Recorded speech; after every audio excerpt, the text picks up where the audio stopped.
चलो। हेलो। हाँ बाबू। हाँ ठीक है, हम गराज से अपने बतिया कर लेते हैं। हाँ ठीक है, मुझे याद आओ। हाँ एक बार आओ जस्ट अपने शेयर से बतवा ली यार। हाँ भैया। हम घर ही जाए थे ना जाएगा घरी हाँ हम मतलब याद आओ तो हम जाबे। हाँ तो ये कमवा के करी। वो सब कमाओ बन 2026 में तो दुनिया खत्म है तो कमाओ के का करी। अरे रुक जा भैया, पठाई भाई 2-4 रोज आयो मनी आवत है तब चला जायो। तो हम मतलब उम्र बहुत बा है। अरे रोवा रे कोई उन्होंने समझा दो ना। तुम बतिया ना मार बा हम जाबे। हाँ हम ना ना जाओ जाबे। करे। हमारा हिसाब कर हम ना जाए हम जाबे घरे। हम जाबे।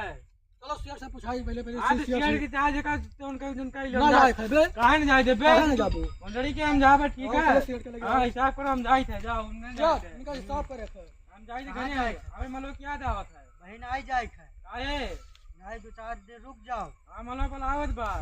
ठीक है तर हिसाब कर दो एक भेज दो। पहले भोसड़ी वाले मारी मार के कहां जाबो। हाँ मतलब बोलावत हम जाबे। हाँ हमारा हिसाब कहां करो। जाबो।